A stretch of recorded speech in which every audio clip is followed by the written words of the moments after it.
Friends, what if the most important phone call in modern European politics was never meant for Brussels at all, but instead redirected, quietly, deliberately, and with unmistakable intent toward a different capital entirely?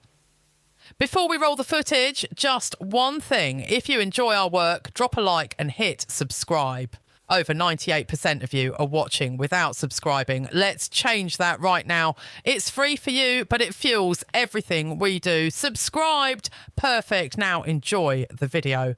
On March 11th, 2026, picked up the phone and made a decision that would ripple across the entire European political system, not because of what was said in that conversation, but because of who was never called in the first place. He did not reach out to the official voice of the European Union. And he did not follow the established diplomatic protocol that has defined transatlantic relations for decades.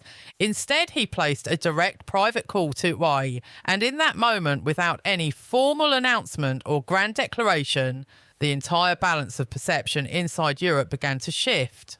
What made this moment so striking was not simply the breach of expectation, but the clarity of the signal it sent, because within the carefully constructed architecture of the European Union, communication is never just communication. It is hierarchy, legitimacy, and recognition all at once. The EU was designed to ensure that when global powers engage with Europe, they engage with a unified entity rather than a collection of competing national interests. And for years, and that system worked well enough to maintain the illusion, if not always the reality, of collective strength. But Trump has never been a president who values institutional abstraction over personal connection, and his political instincts have consistently led him toward direct bilateral relationships that allow him to negotiate, influence, and reward individual leaders without the constraints of multilateral oversight. This is where the significance of that call deepens, because it reveals a strategic preference rather than a spontaneous decision, and that preference has been building quietly since his return to power. Trump does not see Brussels as the centre of European power. He sees it as a layer that complicates access and dilutes accountability. And in contrast, he views leaders like Meloni as clear, reliable interlocutors who operate with defined national mandates and ideological alignment. The relationship between Trump and Meloni is not merely diplomatic.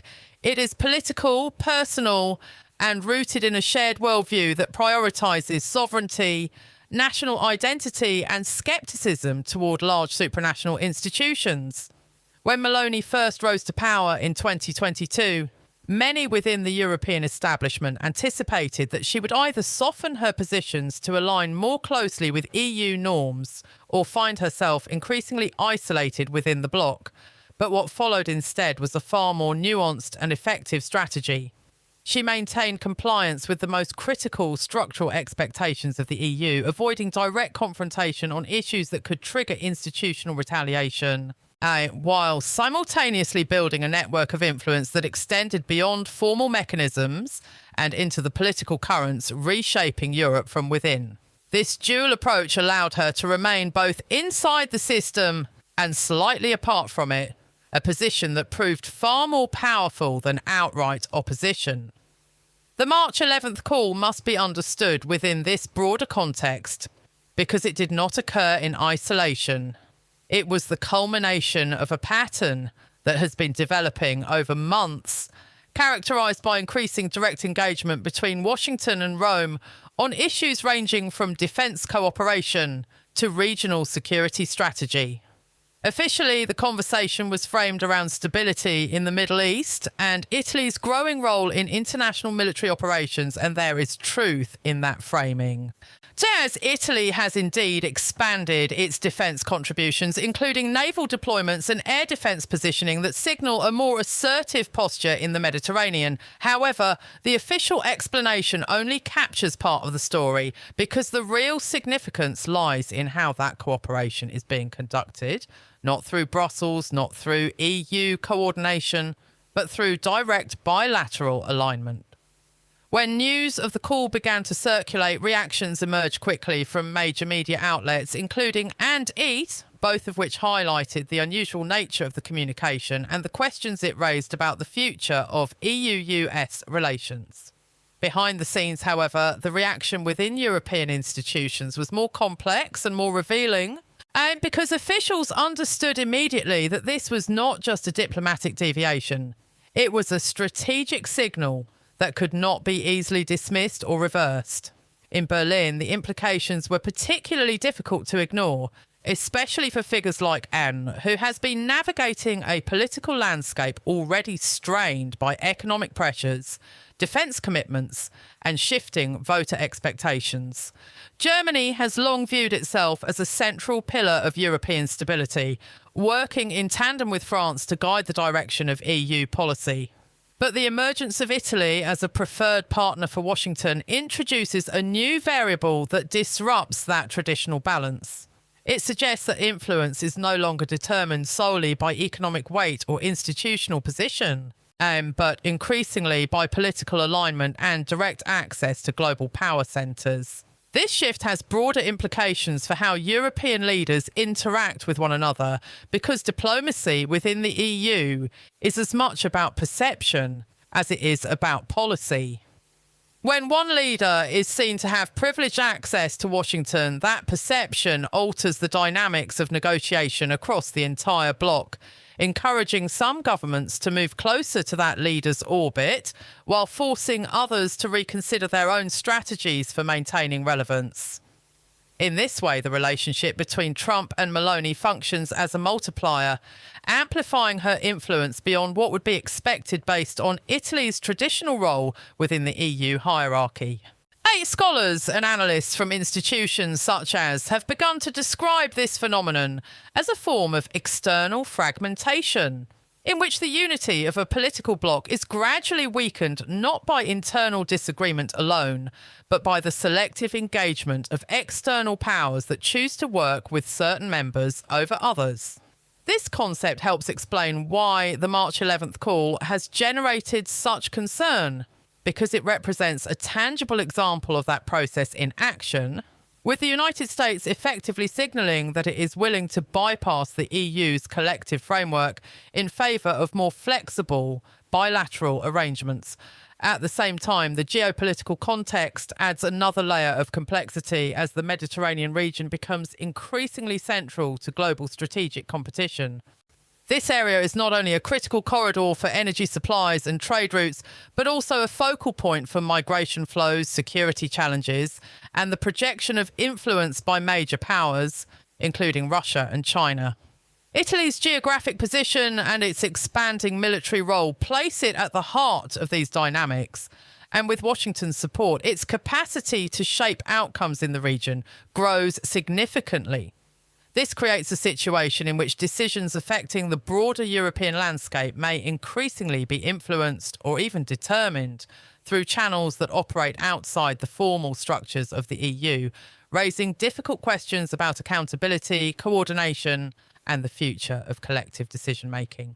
For Brussels, the challenge is not simply to respond to a single event, but to adapt to a changing environment in which the assumptions that once underpinned its authority are being tested in real time.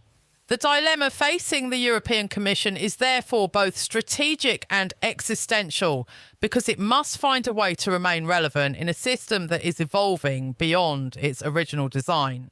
Attempting to resist these changes outright risks alienating member states that see value in maintaining strong bilateral relationships with the United States, while attempting to integrate them requires a level of flexibility that may be difficult to reconcile with the principles of collective representation. Either path involves trade-offs, and neither offers a clear or immediate resolution.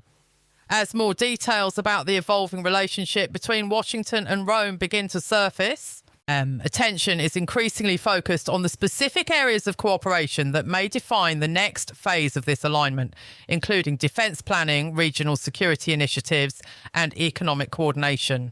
Each of these areas carries implications not only for Italy and the United States, but for the entire European Union as they touch on issues that have traditionally been managed through collective processes rather than individual agreements. This is why the March 11th call continues to resonate long after the initial headlines have faded, because it represents more than a moment. It represents a direction. It suggests that the future of transatlantic relations may be shaped less by institutional dialogue and more by targeted partnerships, less by unified positions and more by strategic alignment between specific leaders. And if that trend continues, it will require a fundamental reassessment of how Europe organises itself in relation to the world. Friends, the real question is no longer whether this shift is happening, but how far it will go and what it will ultimately mean for the idea of a unified Europe that speaks with one voice on the global stage. Will Brussels adapt quickly enough to maintain its central role? Or will it find itself gradually sidelined by a network of bilateral relationships that operate beyond its control? And if leaders like Meloni continue to strengthen their direct ties with Washington, what does that mean for the balance of power within the EU itself? These are not abstract questions. They are immediate, tangible, and increasingly urgent. Because the decisions being made today will shape the structure of European politics for years to come. The silence that followed that phone call was not just a pause.